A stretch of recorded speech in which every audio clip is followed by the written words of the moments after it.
ಎಲ್ಲ ವಿದ್ಯಾರ್ಥಿಗಳಿಗೆ ಬೆಳಗಿನ ಶುಭೋದಯ. ಇವತ್ತಿನ ಪ್ರಾರ್ಥನಾ ಅವಧಿಯ ಸಚೇತನ ಚಟುವಟಿಕೆ ಕರ್ನಾಟಕ ರಾಜ್ಯದ ವಿವಿಧ ನೃತ್ಯ ಕಲೆಗಳು. ನಮ್ಮ ರಾಜ್ಯ ಯಾವುದು? ಈ ಕರ್ನಾಟಕದಲ್ಲಿರ್ತಕ್ಕಂತಹ ವಿಶೇಷ ನೃತ್ಯಗಳು, ಕರ್ನಾಟಕದಲ್ಲಿ ಪ್ರಸಿದ್ಧವಾಗಿರ್ತಕ್ಕಂತಹ ಕಲೆಗಳು ಯಾವುವು, ಅವು ನಮ್ಮ ಸಂಸ್ಕೃತಿಯನ್ನ ಯಾವ ರೀತಿ ಬಿಂಬಿಸ್ತವ ಅನ್ನೋದರ ಸಂಪೂರ್ಣ ವಿವರಣೆಯನ್ನ ನಮ್ಮ 4ನೇ ತರಗತಿಯ ವಿದ್ಯಾರ್ಥಿಯಾಗಿರ್ತಕ್ಕಂತಹ ಸಮರ್ಥ ಚವ್ಹಾಣ್ ಏನ್ ಮಾಡ್ತಾನ, ಇದ್ರ ಬಗ್ಗೆ ನಿಮಗೆ ವಿವರಣೆ ಹೇಳ್ತಾನ. ಅವನು ಏನ್ ಹೇಳ್ತಾನ ಅನ್ನೋದನ್ನ ನೀವೇನ್ ಮಾಡ್ರಿ, ಲಕ್ಷ್ಯ ಕೊಟ್ಟು ಕೇಳ್ಬೇಕು. ಕರ್ನಾಟಕ ರಾಜ್ಯದ ನೃತ್ಯ ಕಲೆಗಳು. ಕರ್ನಾಟಕ ರಾಜ್ಯದ ನೃತ್ಯ ಕಲೆಗಳು ಶ್ರೀಮಂತ ಸಾಂಸ್ಕೃತಿಕ ಪರಂಪರೆಯನ್ನು ಹೊಂದಿದ್ದು ಪ್ರಮುಖವಾಗಿ ಯಕ್ಷಗಾನ, ಡೊಳ್ಳು ಕುಣಿತ, ಕಂಸಾಳೆ ಮತ್ತು ವೀರಗಾಸೆ ನೃತ್ಯಗಳು ಜನಪ್ರಿಯವಾಗಿವೆ. ಈ ನೃತ್ಯ ಪ್ರಕಾರಗಳು ಧಾರ್ಮಿಕ ಆಚರಣೆ, ಕೃಷಿ, ಸಂಸ್ಕೃತಿ ಮತ್ತು ಪೌರಾಣಿಕ ಕಥೆಗಳನ್ನು ಆಧರಿಸಿವೆ. ಕೊಡಗಿನ ಉಮ್ಮತ್ತಾಟ, ಕರಗ, ಗಾರುಡಿಗೊಂಬೆ ಮತ್ತು ತೊಗಲು ಗೊಂಬೆ ಆಟಗಳು ಇತರ ಪ್ರಮುಖ ಜಾನಪದ ಕಲೆಗಳಾಗಿವೆ. ಯಕ್ಷಗಾನ ಕರಾವಳಿ ಕರ್ನಾಟಕ ಪ್ರಮುಖ ನೃತ್ಯ ನಾಟಕ ಪ್ರಕಾರ. ಇದು ವೇಷಭೂಷಣ, ಸಂಗೀತ ಮತ್ತು ಸಂಭಾಷಣೆ ಸಮ್ಮಿಲನವಾಗಿದೆ.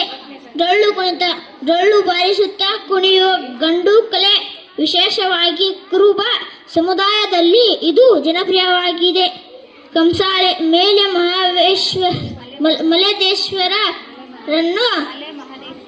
ಮಲೆ ಮಹದೇಶ್ವರರನ್ನು ಆಧರಿಸುವ ದೇವರ ಗುಡ್ಡರ ನೃತ್ಯವಾಗಿವೆ.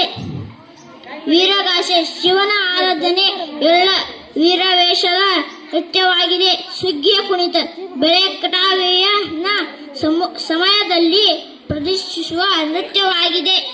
ಗೊರವರ ಕುಣಿತ ಅಥವಾ ಮೈಲಾರ ಲಿಂಗನ ಭಕ್ತರು ಪ್ರದರ್ಶಿಸುವ ಧಾರ್ಮಿಕ ನೃತ್ಯವಾಗಿದೆ. ಕೊಡಗಿನ ನೃತ್ಯಗಳು ಬೂಲಾಕ ಆತ್, ಉಮ್ಮತ್ ಆತ್, ಕುಂಬಸ್ ಆಟ್ ನೃತ್ಯಗಳು ಪ್ರಸಿದ್ಧವಾಗಿವೆ. ಧನ್ಯವಾದಗಳು. ಡೊಳ್ಳು ಕುಣಿತದಲ್ಲೂ ಕೂಡ ಏನ್ ಮಾಡ್ತಾರ, ಅವರು ಹಾಡಾಡ್ಕೊಂತ ಪದ್ಯವನ್ನ ಹೇಳ್ಕೋತ ಆ ತಾಳಕ್ಕೆ ತಕ್ಕಂಗೆ ಏನ್ ಮಾಡ್ತಾರಂದ್ರ ಡೊಳ್ಳನ್ನ ನುಡಿಸ್ತಾರ. ಗೊತ್ತಾಯ್ತಾ? ಇನ್ನ ನೆಕ್ಸ್ಟ್ ಬಾಲ ಹಿಡ್ದನಲ್ಲ, ಏನ್ ಹೇಳ್ರಿ, ಕಂಸಾಳೆ ನೃತ್ಯ ಅಂತ ಕರಿತೀವಿ. ಅಂದ್ರೆ ಇದು ಕಂಸಾಳೆಯ ವೇಷ. ಅಂದ್ರೆ ಕಂಚಿನ ಸಾಧನದಿಂದ ಏನ್ ಮಾಡ್ತಾರಪ್ಪ ಅಂದ್ರೆ ನೃತ್ಯವನ್ನ ಪ್ರದರ್ಶನ ಮಾಡ್ತಾರಲ್ಲ, ಅದನ್ನ ನಾವು ಕಂಸಾಳೆ ನೃತ್ಯ ಅಂತೀವಿ. ನಾವೆಲ್ಲಾನು ಏನ್ ಮಾಡ್ತೀವಿ, ಇದು ಚಲನಚಿತ್ರಗಳಲ್ಲಿ, ಹಾಡುಗಳಲ್ಲಿ ಕಂಸಾಳೆ ನೃತ್ಯವನ್ನ ನೋಡ್ತೀವಿ. ಕೆಲವೊಂದು ಹಾಡುಗಳಲ್ಲಿ ಏನದವು ಕಂಸಾಳೆ ನೃತ್ಯದ ಒಂದು ಹಾಡುಗಳನ್ನು ಕೂಡ ನಾವಲ್ಲಿ ನೋಡ್ತೀವಿ. ಇವನ್ನು ಕೂಡ ಜಾತ್ರೆಯಲ್ಲಿ ಅವರವರ ಇದಕ್ಕೆ ಸಂಬಂಧಪಟ್ಟಂಗೆ ಏನಪ್ಪಾ ಅಂದ್ರೆ ಸಮಾಜಕ್ಕೆ ಸಂಬಂಧಪಟ್ಟಂಗೆ ನೃತ್ಯಗಳನ್ನ ಪ್ರದರ್ಶನ ಮಾಡ್ತಾರ. ಈ ನೋಡಿರಾ ಇದನ್ನ, ವೀರಗಾಸೆ ನೃತ್ಯ ನೋಡಿರಾ? ಆಹಾ ರುದ್ರ ಅಂತ ಹೇಳ್ತಿರ್ತಾರ ನೋಡ್ರಿ, ಪದ್ಯ ಹೇಳ್ತಾರ ಅವರು, ಒಡಪ ಹಿಟ್ಟು ಹೇಳ್ತಾರಲ್ಲ, ಇದು ಕೂಡ ವೀರಗಾಸೆ ನೃತ್ಯ. ಈ ವೀರಗಾಸೆ ನೃತ್ಯ ಏನಂದ್ರ ಶಿವನ ಆರಾಧನೆಯುಳ್ಳ ವೀರಾವೇಶದ ನೃತ್ಯ. ಇದು ಶಿವನನ್ನ ಏನ್ ಮಾಡ್ತಾರಪ್ಪ ಅಂದ್ರೆ ತಮ್ಮಲ್ಲೇನೆ ಅದು ಲೀನ ಮಾಡ್ಕೊಂಡು ಏನ್ ಮಾಡ್ತಾರ, ಈ ನೃತ್ಯವನ್ನ ಅವರು ಪ್ರದರ್ಶನ ಮಾಡ್ತಾರ. ನೃತ್ಯಗಳು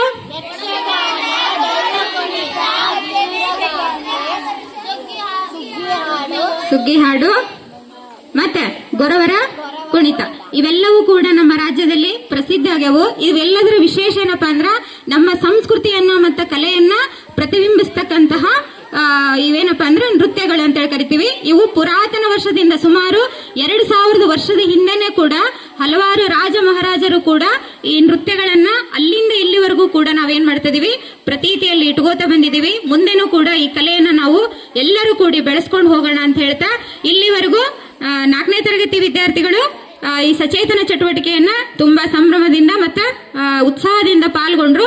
ಅವ್ರೆಲ್ಲರಿಗೂ ಕೂಡ ನಾವು ಜೋರಾದ ಒಂದು ಚಪ್ಪಾಳೆಯನ್ನ ಹಾಕೋಣ.